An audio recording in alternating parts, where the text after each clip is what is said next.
So good morning. Actually इससे पहले जो चैप्टर हम लोगों ने कवर किया था, इससे पहले वाला चैप्टर जो था फर्स्ट चैप्टर, उसमें बात किया था हम लोगों ने, मोस्टली बात किया था डेफिनेशन ऑफ फायर, कि फायर होता क्या है, and fire tetrahedron and fire triangle के बारे में। तो ये चैप्टर जो हम लोग का है ना, इस चैप्टर में हम लोग बात करने वाले हैं क्लासेस ऑफ फायर, कि क्लासेस ऑफ फायर कितने तरह का होता है, एंड एक्सटिंग्विशिंग मीडिया, मतलब कौन कौन सी ऐसी चीज़ें होती हैं जिसका इस्तेमाल करके हम लोग आग को क्या कर सकते हैं, बुझा सकते हैं। और तीसरा हमारा है एक्सटिंग्विशिंग मेथड, मतलब तरीका क्या क्या होता है आग को बुझाने का। अगर हम लोग गौर से देखेंगे ना, तो जो पूरा फायर फाइटिंग जो है इसी पर बेस्ड होता है, ये तीन चीज़ों पर ही बेस्ड होता है, the entire fire fighting. Okay, आप आगे पढ़िएगा, आगे की क्लासेस में आपको ये पढ़ाया जाएगा फायर प्रिवेंशन के बारे में, है ना। It is always better to prevent a fire from happening than to fight the fire. मतलब इसको हिंदी में ऐसे समझिए कि आग लगने ही नहीं देना, ये ज्यादा बेहतर है आग से लड़ने से। तो पहले आपको फायर प्रिवेंशन की प्लानिंग करनी होती है। आपको कोशिश करना होता है कि आप अपने वर्क प्लेस को इस तरह से डिजाइन करें, है ना। अब डिजाइन करने का मतलब क्या होता है, आपको पता होगा बेसिक चीज की तीन चीजों की जरूरत होती है आग को लगने के लिए। एक आपका होता है fuel, oxygen and source of heat. अगर हम इसमें से दो चीजों को अलग कर दें, लेट्स से फ्यूल को हम अगर सोर्स ऑफ हीट के पास नहीं आने दें, तो आग लगेगी वहां पर? नहीं लगेगी। तो आपको अपने वर्क प्लेस को इस तरह से डिजाइन करना होता है कि कोशिश करनी होती है कि जहां पर इग्निशन सोर्स है, मतलब जहां पर सोर्स ऑफ हीट हो सकता है, वहां पर फ्यूल नहीं हो, और जहां पर फ्यूल हो वहां पर सोर्स ऑफ हीट नहीं है। तो इस प्लानिंग को कहते हैं फायर प्रिवेंशन। लेकिन हाँ, प्लानिंग करने के बावजूद देयर आर चांसेस चांसेस होते हैं कि आग लग सकती है। So if there is a fire at your workplace, अगर आपके वर्क प्लेस पे आग लगती है, तो कैसे उसके साथ फाइट करेंगे, मेथड कौन सा यूज करेंगे, मीडिया कौन सा यूज करेंगे। तो उससे उस तक जाने से पहले एक बार रिवीजन हम लोग करेंगे, है ना, कि फायर क्या होता है, फायर ट्रायंगल क्या है, एंड फायर टेट्राहेड्रन क्या है। सबसे पहले फायर।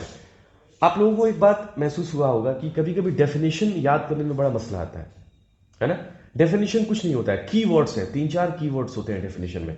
अगर आप तीन चार कीवर्ड को आप याद कर लेते हैं, आप उसको कनेक्ट करके you can make your own definition, आप अपना खुद का डेफिनेशन क्रिएट कर सकते हैं, ठीक है।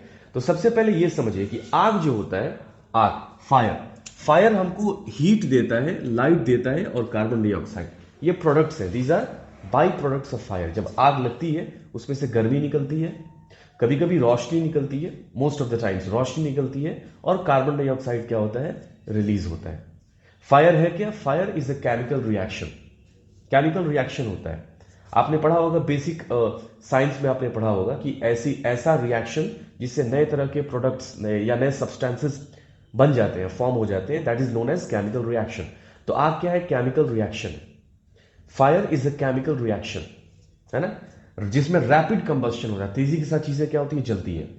तो क्या हो गया, हम लोग कीवर्ड क्या देख रहे हैं, केमिकल रिएक्शन है, रैपिड कंबस्शन होता है, क्या देता है ये, हीट देता है, और क्या देता है, हीट देता है, और क्या देता है, कार्बन डाइऑक्साइड देता है, और क्या देता है, लाइट देता है समटाइम्स। इसी को आप वर्ड में पिरो दीजिए आप, fire is a chemical reaction in which rapid combustion takes place, okay, which gives heat, light and carbon dioxide. It is an exothermic reaction.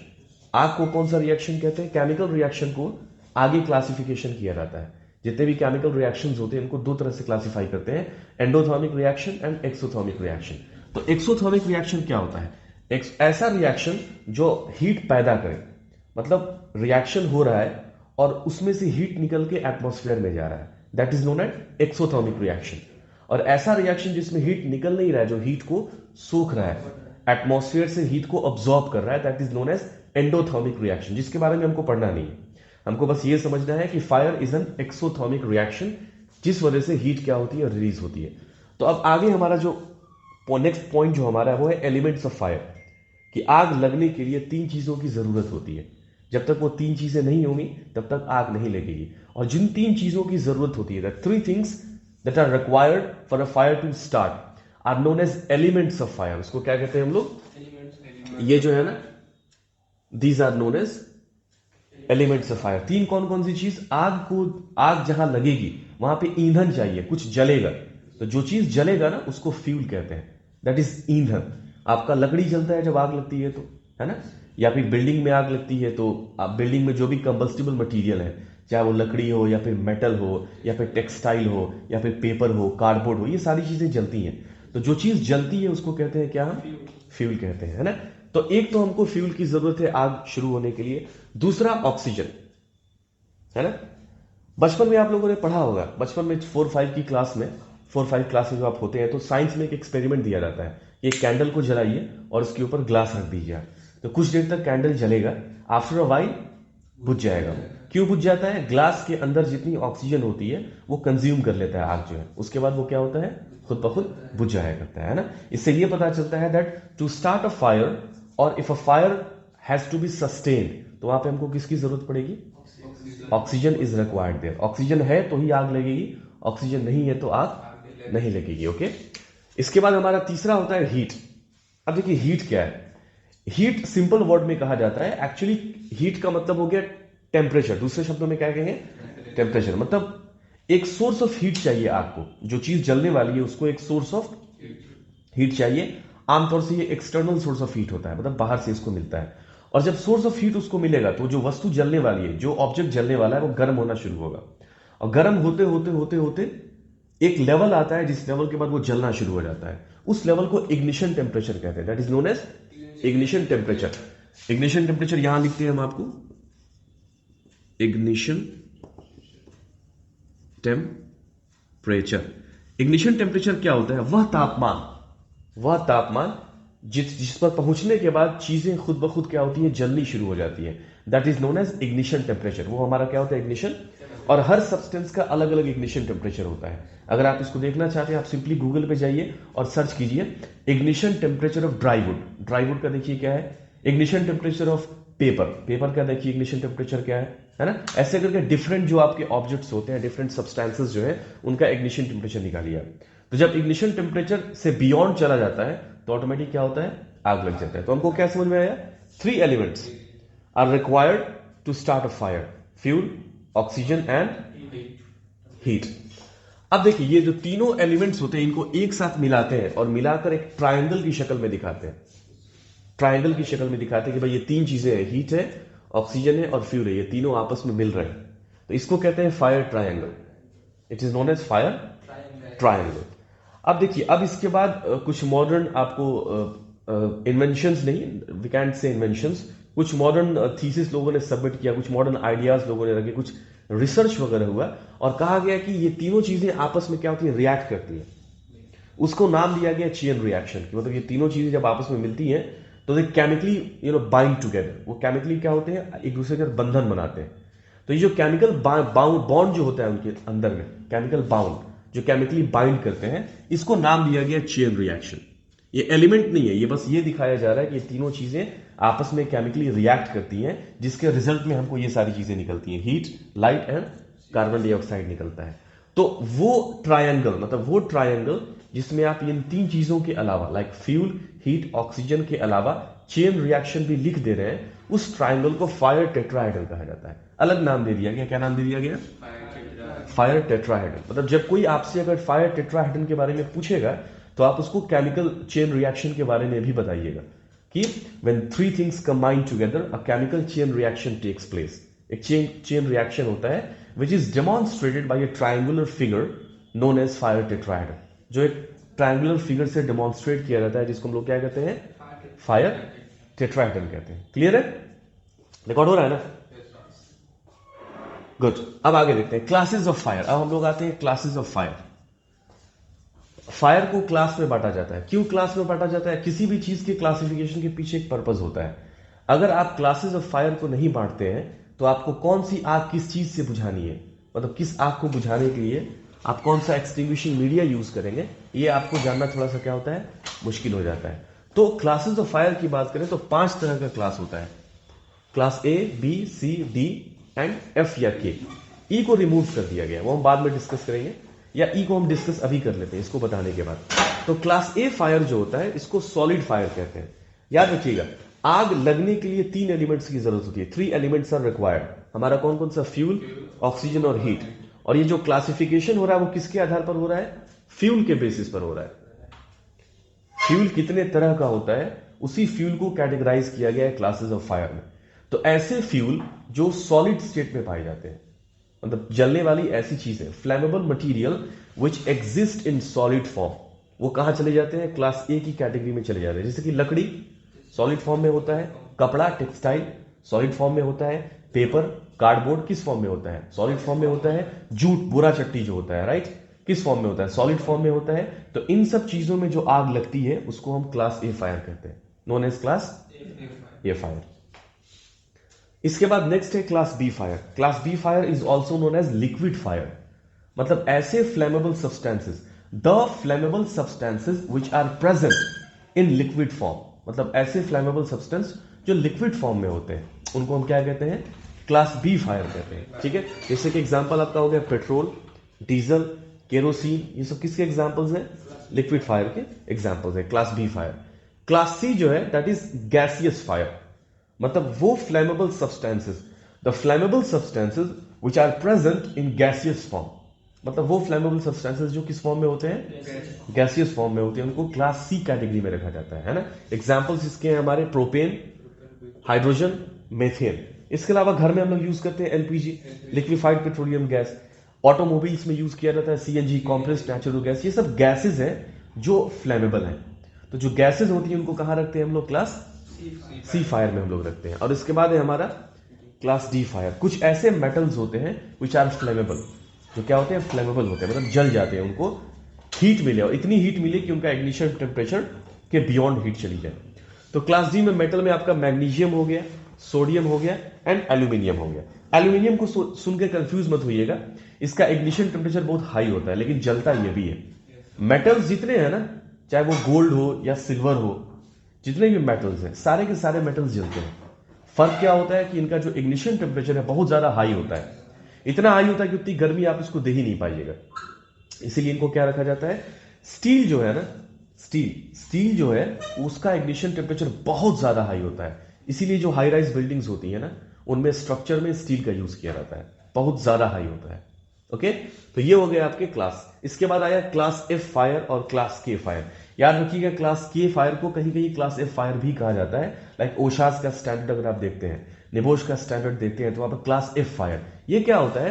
Cooking oil, जो खाना पकाने का तेल हम लोग यूज करते हैं, या जो जानवरों की जो चर्बी होती है, एनिमल फैट, वेजिटेबल ऑयल, इसमें जो आग लगती है उसको क्या कहते हैं हम लोग? क्लास एफ फायर कहते हैं। कभी कभी स्टूडेंट्स के मन में, आपके मन में सवाल आ सकता है कि सर ई कहां गायब हो गया? यहां से एबीसीडी के बाद एफ पे आ गए।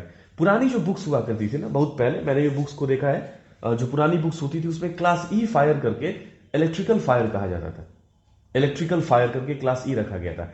मसला क्या था कि ये जो क्लासिफिकेशन हो रहा है ना, ये फ्यूल के आधार पर हो रहा है, ऑन द बेसिस ऑफ, जैसे आप देख पा रहे हैं हर जगह किसकी बात की जा रही है? We are talking about fuels, हम लोग फ्यूल्स की बात कर रहे हैं। और electricity is not a fuel, electricity fuel नहीं होता है। इलेक्ट्रिसिटी तो is a form of energy, क्या है? ऊर्जा का एक रूप है, राइट? इलेक्ट्रिसिटी आग लगाता है, इलेक्ट्रिसिटी जलता नहीं है। लाइक अगर इलेक्ट्रिक शॉर्ट सर्किट इस रूम में होता है, if there is an electric short circuit, तो इलेक्ट्रिसिटी थोड़ी जलेगा, प्लास्टिक का सामान जलेगा, लकड़ी का सामान जलेगा, राइट? तो जो आग लग रही है वो दूसरी चीजों में लग रही है, जो क्लास ए में चला गया। तो इसको लेकर काफी कंफ्यूजन था। मेरा ये मानना है इस वजह से निबोश ने भी अपने स्टैंडर्ड को, निबोश ने ई अब कभी इंक्लूड ही नहीं किया था। ई करके एक कॉलम देता है निबोश में नीचे, है ना, ओशास के स्टैंडर्ड में कॉलम देता है, ई नहीं करके देता है। यहां पे एक नोट देता है कि electrical fires should not be extinguished using water and water based extinguishing media. कि जो इलेक्ट्रिकल फायर होता है उसको बुझाने में आप पानी, इलेक्ट्रिकल फायर फिर क्लास ई मत समझ लीजिएगा, मतलब इलेक्ट्रिक कंपोनेंट्स में, इलेक्ट्रिक अप्लायंसेज में, इलेक्ट्रिकल पाइपलाइन में, वायरिंग में अगर आग लगती है तो वहां पर आप पानी, या पानी जिस मीडिया में पानी का यूज किया गया, जैसे फोम में थोड़ी मात्रा में पानी का यूज किया जाता है, तो वहां पे इन सब का यूज नहीं कीजिएगा। क्यों? शॉर्ट सर्किट होने का चांसेस, इलेक्ट्रिक शॉक लगने का खतरा वहां पर क्या होता है? बढ़ जाता है। तो इसको नोट में लेके चलना है, क्लास ई नहीं है, दिस इज नॉट क्लास ई। अब अगर क्लास ई को ही रख के कुकिंग ऑयल किया जाता तो फिर कंफ्यूजन जैसा था वैसा बना रहता। इसीलिए बीच से ई को क्या किया गया? It has been removed. इसको कंप्लीटली क्या कर दिया गया?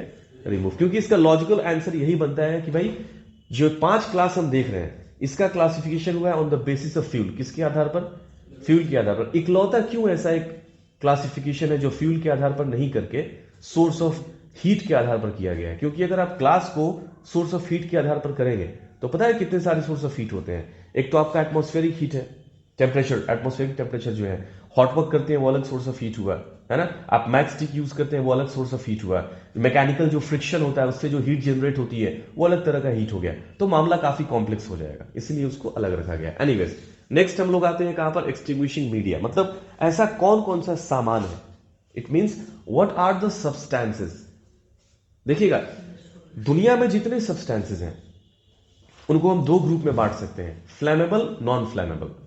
फ्लेमेबल जो जलता है, नॉन फ्लेमेबल जो नहीं जलता। जिससे जब हम लोग इलेक्ट्रिसिटी के बारे में पढ़ते हैं तो वहां पर भी जो आपके सब्सटेंसेस होते हैं उनको दो कैटेगरी में बांटते हैं, कंडक्टर, नॉन कंडक्टर, जिसको इंसुलेटर कहते हैं। कंडक्टर जो इलेक्ट्रिक करंट को आर पार आने जाने दे, नॉन कंडक्टर जो इलेक्ट्रिक करंट को आर पार आने जाने नहीं दे। सिंपल है।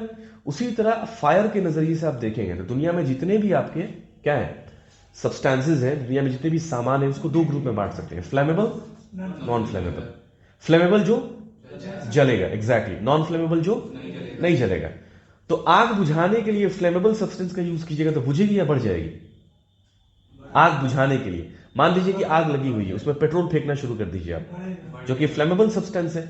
आग लगी है, उसमें ड्राई पेपर, सूखा कागज डालना शुरू कर दीजिए, बढ़ेगा ना। तो जो एक्सटिंग्विशिंग मीडिया है आपका, जिसको कहते हैं एक्सटिंग्विशिंग मीडिया, है ना। एक्सटिंग्विशिंग मीडिया का पहला प्रिंसिपल है कि ये नॉन फ्लेमेबल होना चाहिए। क्या होना चाहिए? नॉन फ्लेमेबल मटेरियल का बना होना चाहिए। फ्लेमेबल का यूज करना तो मसला वहां पर हो जाएगा। तो नॉन फ्लेमेबल सब्सटेंसेस अगर आप डिफाइन करना चाहते हैं तो कैसे कर सकते हैं कि नॉन फ्लेमेबल मटेरियल और non flammable substances which are used to extinguish fire are known as extinguishing media. Simple है, सिंपल है ना, कि non flammable substances which are used to extinguish fire are known as extinguishing media. So simple है ना। तो ये जो चार चीज आपको दिख रहा है ऊपर में 1 2 3 4, ये बहुत पॉपुलर है। जैसे फॉर एग्जांपल वाटर, पानी। पानी से जो हम लोग आग बुझाते हैं ये ट्रेडिशनल भी है और मॉडर्न मेथड भी है। लाइक मॉडर्न मेथड में बात करें तो पानी का यूज स्प्रिंकलर सिस्टम में भी किया जाता है, फायर एक्सटिंग्विशर्स में भी किया जाता है, और गांवों में आग लगती है तो बाल्टी से उठा उठाकर पानी भी हम लोग फेंकते हैं। मतलब ट्रेडिशनल मेथड में भी यूज हो सकता है ये, और जो मॉडर्न मेथड है उसमें भी हम लोग यूज कर सकते हैं। अब ये समझना है हमको कि पानी काम कैसे करता है, हाउ डज वाटर वर्क, पानी काम कैसे करता है। पानी के अंदर ठंडा करने की क्षमता होती है, राइट। ठंडा करने की क्षमता का मतलब ये समझिए, आप इसको सिंपल वर्ड में समझिए कि आप एक ग्लास लीजिए, टेक अ ग्लास, और ग्लास को आप गर्म करना शुरू कीजिए फ्लेम पे, और जब उसका टेम्परेचर बहुत हाई हो जाए उस ग्लास को वहां से हटाइए, आप उसमें पानी डालना शुरू कीजिए आप। तो जो पानी डाल रहे हैं आपने पढ़ा होगा एनर्जी के बारे में, हीट एनर्जी की। हीट एनर्जी क्या करता है, गर्म चीज से ठंडी चीज की तरफ हीट क्या आता है, फ्लो करता है वो। तो जो पानी आप डाल रहे हैं जिसका टेम्परेचर ऑलमोस्ट 0 डिग्री सेल्सियस है, या 2 डिग्री सेल्सियस है, या 5 डिग्री सेल्सियस है, और जो गर्म वस्तु है उसका टेम्परेचर लेट से 150 डिग्री सेल्सियस है या 200 डिग्री सेल्सियस है, तो जब पानी उस पर गिरेगा तो कुछ गर्मी को सूख कर बहेगा वो, तो धीरे धीरे टेम्परेचर क्या करेगा, कम करेगा। तो जो पानी हम आग पे डालते हैं ना, वो आग के इग्निशन टेम्परेचर को, मतलब जो चीज जल रही है, हमने यहां पर एक चीज डिस्कस किया था कि कोई भी चीज तब जलती है जब आग का टेम्परेचर जो है उसके इग्निशन टेम्परेचर से ऊपर चला जाए। जैसे मान लीजिए कि लकड़ी है, ड्राई वुड, सूखी लकड़ी, उसका इग्निशन टेम्परेचर मान लीजिए, चूंकि एग्जैक्ट अभी ध्यान में नहीं आ रहा, आप गूगल कर लीजिएगा। ड्राई वुड का मान लीजिए कि आपका इग्निशन टेम्परेचर 132 डिग्री सेल्सियस है, 132 डिग्री सेल्सियस। तो आप जब लकड़ी को गर्म करेंगे ना, तो जब 132 डिग्री सेल्सियस से ऊपर उसका टेम्परेचर पहुंचेगा तो ही उसमें आग लगेगा। इसको समझना है तो आप माचिस की तीली लीजिए और लकड़ी का गोल लट्ठा लीजिए, उसको जलाने की कोशिश कीजिए, जला लीजिएगा, क्योंकि जब आप माचिस की तीली वहां लेकर जाइएगा ना तो उसका टेम्परेचर बढ़ेगा, लेकिन 132 पहुंचने से पहले ही माचिस की तीली बुझ जाएगी, आग नहीं लग पाएगा। अब इसको ऐसे समझिए कि अगर कोई लकड़ी जल रहा है तो जब जल रहा है तो उसका टेम्परेचर 132 से ऊपर है, जाहिर सी बात है। जब आप उसमें पानी डालेंगे ना तो पानी टेम्परेचर को क्या करेगा, कम करेगा, और जैसे ही टेम्परेचर 132 से बिलो आएगा ऑटोमेटिक आग क्या हो जाएगी। 132 पैरामीटर नहीं है, उसको मेरे वर्ड को मत लीजिएगा, आप सर्च कर लीजिएगा कि ड्राई वुड का इग्निशन टेम्परेचर क्या होता है, ओके, या क्या होता है अभी मैं बता देता हूं आपको, है ना। तो फिर आप लोग बोलिएगा कि सर ढूंढना पड़ेगा हमको, है ना। So let me Google it, ignition temperature of dry would. हाँ देखिए, इग्निशन टेम्परेचर जो है ड्राई वुड का, ये फ़ारेनहाइट स्केल में दिखा रहा है 700 डिग्री फ़ारेनहाइट। कितना दिखा रहा है, 700 डिग्री फ़ारेनहाइट। हाँ, इसको हम सेल्सियस में ले लेते हैं, इन सेल्सियस, यस 250 से 300 डिग्री सेल्सियस। एक बार हमने पिछली क्लास में लिखवाया था 250 टू 300 डिग्री सेल्सियस, मतलब आप पानी डाल रहे हैं और टेम्परेचर 250 से नीचे आया तो ऑटोमेटिक आग क्या हो जाएगी, बुझ जाएगी। तो ये पानी होता है, ये कूलिंग का काम करता है, ये क्या करता है, ठंडा करने का काम करता है और आग को वैसे क्या करता है, बुझा देता है। दूसरा हमारा जो है फोम, दूसरा क्या है हमारा, फोम। फोम क्या होता है, साबुन का झाग वाग जैसा होता है ना, वैसा फोम क्रिएट होता है। अब देखिए जो लिक्विड फायर है, जैसे जो लिक्विड फायर है हम लोगों ने बात की था, पेट्रोल हो गया, डीजल हो गया, लिक्विड फायर को पानी से नहीं बुझा सकते। क्यों? आपने साइंस में एक चीज पढ़ा होगा, डेंसिटी ऑफ वाटर। आपने कभी सोचा है कि आप लेट से ये मार्कर है या प्लास्टिक की कोई चीज पानी में फेंकते हैं तो वो तैरना लगता है, लेकिन उससे कम वजन की कोई चीज लोहे की पानी में फेंकते हैं तो क्या होता है, वो डूब जाता है। ऐसा क्यों होता है? देखिए the substances which have less density than water, which have laser density than water, ऐसा सब्सटेंस जिसका घनत्व डेंसिटी पानी से कम है वो पानी के ऊपर तैरता है। और ऐसी चीजें which are denser than water और which have high density than water, ऐसी चीजें जिनका डेंसिटी पानी से ज्यादा है वो क्या होती है, पानी में डूब जाता है। तो जो पानी है ना, लिक्विड, पेट्रोल, डीजल, इन सब का डेंसिटी पानी से हल्का होता है, पानी से कम होता है। तो जब आप पानी इसके ऊपर डालेंगे ना, पेट्रोल में आग लगा हुआ है, डीजल में आग लगा है, पानी डालेंगे तो पानी उससे भारी है, वो तुरंत नीचे चला जाएगा, तेल उसके ऊपर आ जाएगा, तेल उसके क्या होगा, ऊपर आ जाएगा। तो अब पानी बहेगा और अपने साथ तेल को लेकर बहना शुरू करेगा वो, तो आग फैला देगा वो। The water will help in spreading the fire, आग को फैलाने में पानी क्या करेगा, हेल्प करेगा। तो कभी भी लिक्विड फायर में हम लोग पानी का यूज नहीं करते, वहां पर किसका यूज करेंगे, फोम। फोम कैसे काम करता है, फोम ठंडा नहीं करता है, पानी ठंडा कर रहा था, इग्निशन टेम्परेचर को क्या कर रहा था। फोम का जो मेन प्रिंसिपल होता है वो होता है क्या, यहां पर देखिएगा, फोम का मेन प्रिंसिपल होता है कटिंग ऑफ ऑक्सीजन सप्लाई। हम लोगों ने एलिमेंट्स ऑफ फायर में बात किया था कि अगर हम आग को जो ऑक्सीजन की सप्लाई मिल रही है, वायुमंडल में हमारे ऑक्सीजन है, और जब आग लगता है तो वायुमंडल से उसको क्या मिल रहा है, ऑक्सीजन मिल रहा है, वो जलते रहता है। अगर हम उसको ढांक दें, कवर कर दें, है ना, जैसे मान लीजिए आप किचन में कुछ पका रहे हैं और तेल आपका गर्म हो गया। आपने देखा होगा फूड वीडियोस में कि शेफ लोग खाना पकाते हैं, तेल में अचानक से आग लग जाती है। आप बस उसको ढक दीजिए, कुछ मत कीजिए, ढक दीजिए, क्या होगा, आग बुझ जाएगा। क्यों? ऑक्सीजन का सप्लाई कट ऑफ। तो जो फोम होता है ना, फोम एक मोटा सा लेयर से ढांप देता है। आग कहीं पर लगा हुआ है लिक्विड में, आपने वहां पे फोम का यूज किया एक्सटिंग्विशर से, तो फोम क्या करेगा, एक पूरा रिच लेयर जो है फोम का क्रिएट कर देगा। तो जो ऑक्सीजन की सप्लाई है वो ऑटोमेटिक क्या हो जाएगी, कट ऑफ। अंदर का जो ऑक्सीजन थोड़ा बहुत है, आग उसको यूज करेगा, उसके बाद जब वो यूज हो जाएगा, when the all oxygen will be used up, the fire will extinguish automatically, है ना। तो ये आपका दूसरा हो गया फोम। तीसरा है हमारा carbon dioxide, CO2। Carbon dioxide भी कैसे काम करता है? कार्बन डाइऑक्साइड नॉर्मल हवा से भारी होता है, ऐसा एस्टिमेट किया जाता है कि नॉर्मल हवा से 1.5 गुना भारी होता है ये, है ना। तो जब कहीं पर आग लगी है और आप वहां पे कार्बन डाइऑक्साइड का यूज कर रहे हैं, मतलब एक्सटिंग्विशर से आप डिस्चार्ज कर रहे हैं कार्बन डाइऑक्साइड, तो जहां पे डिस्चार्ज करेंगे वो बैठेगा, ऊपर नहीं जाएगा, वो भारी होता है ना, तो बैठ जाता है। तो बैठता है तो फिर से वही काम करेगा, क्या करेगा, ऑक्सीजन की सप्लाई को कट ऑफ कर देगा, और ऑक्सीजन की सप्लाई कट ऑफ होगी, automatically the fire will extinguish, आग क्या होगी, ऑटोमेटिकली बुझ जाएगी, है ना। तो CO2 का यूज कहां करते हैं? CO2 का यूज हम लोग करते हैं क्लोज्ड स्पेस में, रूम वगैरह के अंदर, इनसाइड बिल्डिंग प्रेमिसेस के अंदर आग लगी है तो वहां पे हम CO2 का यूज करते हैं। ओपन स्पेस में CO2 यूज करेंगे आप तो एरिया बड़ा मिलता है, तो वो क्या होता है, स्प्रेड कर जाता है, तो उतना इफेक्टिव नहीं रहता है, तो वहां पे हम लोग इसका यूज करते हैं। इसके बाद है हमारा ड्राई केमिकल पाउडर। अक्सर मन में सवाल आता है कि जो ड्राई केमिकल पाउडर है क्या होता होगा इसमें। इसका जो मेजर कंपोजिशन होता है वो क्या होता है, मोनो अमोनियम फॉस्फेट होता है। जो पाउडर है ना, उसका जो मेजर पोर्शन होता है मोनो अमोनियम फॉस्फेट का हुआ करता है, और भी डिफरेंट केमिकल्स उसमें होते हैं। तो जो ड्राई केमिकल पाउडर, इसका भी काम सेम है, ये भी आग को स्मॉथर कर देता है। जैसे पाउडर है, जब आप उसको डिस्चार्ज करते हैं तो आग को ढक देता है वो, और ढकने से क्या होता है, ऑक्सीजन की सप्लाई को कट ऑफ कर देता है, ठीक है। तो देखिए क्लास ए फायर जो है ना, अब इसके बाद तीसरा है स्पेशल वेट केमिकल्स। ये मेटल फायर को बुझाने के लिए यूज किए जाते हैं। क्यों यूज किए जाते हैं वो समझिएगा। मेटल फायर जो होते हैं, जो मेटल्स में आग लगती है, हम लोग आगे इसको बात करेंगे। तो कुछ ऐसे मेटल्स होते हैं जो सेल्फ ऑक्सीडाइजिंग होते हैं। There are some metals which are self oxidising. समझ रहे हैं सेल्फ ऑक्सीडाइजिंग का मतलब क्या होता है? एग्जैक्टली ऐसे सब्सटेंसेस जो खुद के अंदर से ऑक्सीजन को रिलीज करें। इसका मतलब ये हुआ कि अगर आप उसको ढक भी देते हैं ना, ऑक्सीजन की सप्लाई कट ऑफ भी कर देते हैं तो उसको कोई फर्क पड़ने वाला नहीं है, बिकॉज वो केमिकल रिएक्शन से अपना खुद का ऑक्सीजन जनरेट कर रहा है और वो आग क्या होगी, बुझ नहीं पाएगी, कंटिन्यूड रहेगी। तो वहां पर स्पेशल वेट केमिकल का यूज किया जाता है चेन रिएक्शन को तोड़ा जा सके, ताकि जो इनका यूज याद रखिएगा, चेन रिएक्शन को एक ही जगह पे तोड़ते हैं आप, कहां पर, सेल्फ ऑक्सीडाइजिंग एजेंट में, किसका यूज करके, स्पेशल वेट केमिकल्स का यूज करके। ओके, इसके बाद हो गया रेत, बालू, सैंड। ये काफी प्रोफेशनल नहीं है, आपको कह सकते हैं आपकी इट्स काइंड ऑफ कस्टम कह सकते हैं, आप कस्टम नहीं कह सकते, it's kind of old method of extinguishing fire. Petrol pump वगैरह पे जाइएगा तो बाल्टी में आपको क्या मिलेगा, बालू या रेत मिलेगा। कोई प्रॉपर्टी नहीं होती है, बस ये समझिए कि बालू जो है वो नॉन फ्लैमेबल होता है, जलता नहीं है, और दूसरी बात वो आग को ढक देता है। मिट्टी भी फेंकेंगे तो आग क्या हो जाएगा, आपका ढक जाएगा। लेकिन ये जो ऊपर की चीजें देख रहे हैं आप, दीज थिंग्स, तो ये चारों चीज जो आप ऊपर का देख रहे हैं, water, foam, CO2 and DCP, तो ये चारों चीज का यूज आप एक्सटिंग्विशर में कर सकते हैं। These can be used in fire extinguisher. इसको कहां यूज कर सकते हैं, फायर।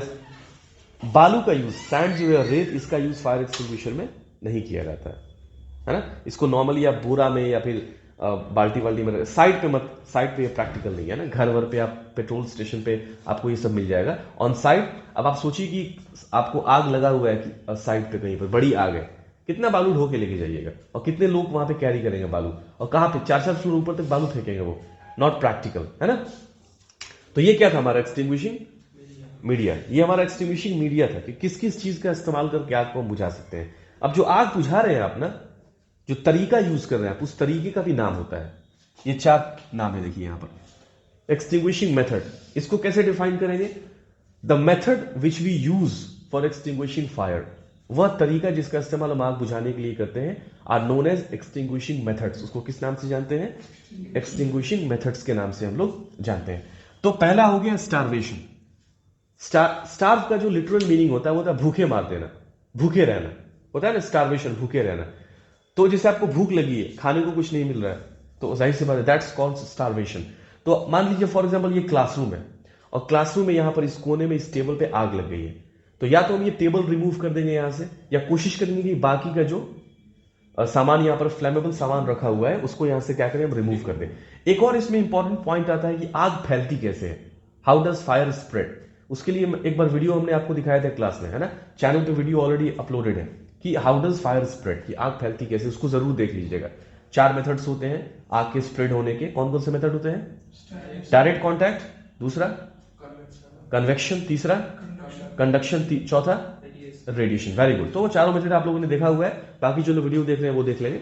एनीवेज, तो एज आई वाज टेलिंग, जैसा कि हम बता रहे थे कि स्टारवेशन में वहां पे यूज करते हैं। जैसे आप ऐसा समझिए, घर पे अगर मानिए LPG सिलेंडर आपका रखा हुआ है, या कोई भी सामान जिसमें आग लग गई, तो हम लोग क्या करते हैं, उठा के सबसे पहले उसको घर से बाहर फेंकते हैं। अगर सेफ है तो, वो करना तो सेफ नहीं है, बट एनीवेज पहली प्रायोरिटी क्यों करते हैं हम चाहते हैं कि भाई आग को यहां से हटा दें, ताकि बाकी का जो फ्लेमेबल सब्सटेंस है वो जलने नहीं पाए। तो स्टारवेशन कहां पर इफेक्टिव होता है, स्टारवेशन मेथड वहां पे इफेक्टिव है जहां पे एक सप्लाई सोर्स है, जहां से फ्लेमेबल गैस निकल रहा है या फ्लेमेबल सब्सटेंस निकल रहा है। फॉर एग्जाम्पल के तौर पर आप घर में एंट्री लेते हैं और आपको गैस की स्मेल आती है, LPG गैस की, क्या करेंगे, जाकर सिलेंडर, ताकि जो निकल रहा था फ्यूल आपने स्टॉप कर दिया। काफी इफेक्टिव नहीं होता, बट हाँ ये एक मेथड है स्टारवेशन मेथड, जिसकी हेल्प से हम क्या कर सकते हैं, आग को बुझा सकते हैं। दूसरा हमारा स्मॉथरिंग। स्मॉथरिंग में क्या होता है, ऑक्सीजन सप्लाई को क्या कर देना, कट ऑफ कर देना। किसकी हेल्प से करते हैं, स्मॉथरिंग करते हैं फोम की हेल्प से, CO2 की हेल्प से, और किसकी हेल्प से, ड्राई केमिकल की हेल्प से करते हैं, dry chemical powder, DCP powder की हेल्प से करते हैं। इसका यूज कहां कहां कर सकते हैं, क्लास A फायर पे भी कर सकते हैं, क्लास B फायर पे भी कर सकते हैं, और क्लास C फायर पे भी कर सकते हैं, कुल मिला के, है ना। अब देखिए नेक्स्ट है कूलिंग, ठंडा करना। कूलिंग कहां यूज करते हैं, सॉलिड फायर में, और किसकी हेल्प से करते हैं, वाटर की हेल्प। देखो एक चीज समझ जाते हैं ना, सारी चीजें ऑटोमेटिक समझ में आने लगती है। पहला कॉन्सेप्ट क्लियर होगा, सारा कॉन्सेप्ट क्या होगा, क्लियर होते चला जाएगा। अब आपसे क्वेश्चन पूछेंगे हम लास्ट में। कूलिंग हो गया, उसके बाद इनहिबिटिंग, बात किया था हमने ब्रेकिंग डाउन चेन रिएक्शन। जैसे हमने 3 एग्जांपल, यहां पे 2 एग्जांपल दिया। पहला है अमोनियम परसल्फेट है, राइट, और दूसरा है हमारा ब्रोमीन। ये 2 ऐसे सब्सटेंसेस होते हैं जो सेल्फ ऑक्सीडाइजिंग होते हैं। इनमें आग लगेगी और अगर आप ऊपर डीसीपी पाउडर भी डाल रहे हैं ना, ड्राई केमिकल पाउडर, तो आग बुझने वाली नहीं है। इसके लिए आपको स्पेशल वेट केमिकल का यूज करना होगा, जो चेन रिएक्शन को, अंदर जो रिएक्शन चल रहा है ना, उसी को क्या करेंगे, ब्रेक कर देंगे, तो आग जो है बुझ जाएगी। क्योंकि ये मेथड यहां पर काम नहीं करते हैं, ये एक्सटिंग्विश मीडिया यहां पर काम नहीं करते, इसके लिए हम लोगों को स्पेशल वेट केमिकल का यूज करना होता है। क्लियर है? अब सवाल ये बताइए, क्लास ए फायर अगर है, क्लास ए फायर में आग लगा हुआ है, तो क्या क्या हम एक्सटिंग्विशिंग मीडिया यूज कर सकते हैं? वाटर वेरी गुड यूज कर सकते हैं, CO2 भी यूज कर सकते हैं, फोम भी यूज कर सकते हैं, डीसीपी भी यूज कर सकते हैं। ऑक्सीजन सप्लाई तो कट ऑफ करेगा ना। अब वो अलग की बात है कि सर वाटर सस्ता होता है, डीसीपी महंगा था, दैट्स अ डिफरेंट थिंग, वो अलग की चीज है। जब आप फायर प्लान करेंगे तो वहां पे आप डिसाइड कर लेंगे, ठीक है भाई वाटर हम यूज करेंगे, because it's cheap, it's convenient to use, cheap है, यूज करने में कन्वीनियंट है, कचरा नहीं पैदा करता है। डीसीपी यूज करेंगे पूरा चारों तरफ क्या होगा, धुआं धुआं हो जाएगा डस्ट पार्टिकल की वजह से, वो बात की चीज होती है। एनीवेज, अगर क्लास बी में आग लग जाती है लिक्विड में, तो क्या यूज कर सकते, क्या क्या फोम यूज कर सकते हैं, और डीसीपी यूज कर सकते हैं, और CO2 भी यूज कर सकते हैं, तीनों यूज कर सकते हैं। ठीक है, तो फोम यूज कर रहे हैं तो कौन सा मेथड यूज हो रहा है, स्मॉथरिंग, वेरी गुड, स्मॉथरिंग यूज हो रहा है। डीसीपी यूज कर रहे हैं तो भी कौन सा हो रहा है, स्मॉथरिंग हो रहा है। CO2 यूज कर रहे हैं तो स्मॉथरिंग ही हो रहा है, वहां भी सप्लाई क्या हो रही है आपकी, कट ऑफ हो रही है, राइट, सही है ना। सॉलिड फायर जो हम बुझाते हैं और पानी का यूज करते हैं, अगर आप सॉलिड फायर बुझा रहे हैं और पानी का यूज कर रहे हैं तो कौन सा मेथड यूज कर रहे हैं आप, कूलिंग मेथड यूज कर रहे हैं, राइट, टेम्परेचर को क्या कर रहे हैं आप, डाउन कर रहे हैं। क्लियर हो रहा है कॉन्सेप्ट, गुड। अब उसके बाद हम बात करते हैं गैसियस फायर, जो कि प्रोपेन है, हाइड्रोजन है, मेथेन है, क्या यूज कर सकते हैं इसमें, इसमें हम स्टार्वेशन यूज कर सकते हैं, या फिर क्या कर सकते हैं, स्मॉथरिंग का यूज कर सकते हैं, है ना। CO2 फ्लडिंग सिस्टम का यूज यहां पर किया जाता है, known as CO2 flooding system का यूज करते हैं इस आग को बुझाने के लिए, ओके। इसके बाद हो गया मेटल, जिसके लिए हमने बात किया था, क्या यूज करते हैं, स्पेशल वेट केमिकल का यूज करते हैं। जो किचन फायर है, इसमें क्या मेथड यूज करेंगे, स्मॉथरिंग यूज करेंगे। किचन में हम फायर ब्लैंकेट रखते हैं, फायर ब्लैंकेट की आग लग जाए तो क्या करेंगे, उसको ब्लैंकेट से कवर कर देंगे, ऑटोमेटिकली आग क्या हो जाएगी, बुझ जाएगी। क्लियर है? तो ये हमारा जो हमने आपको बताया, ये ऑलमोस्ट चैप्टर 2 जो आपका है उसका समराइज्ड वर्जन था ये। अब हम लोग डिटेल में डिस्कस करेंगे कि क्या चीजें दी गई हैं और डिटेल में उसको हम लोग समझने की कोशिश करेंगे। ऑलराइट।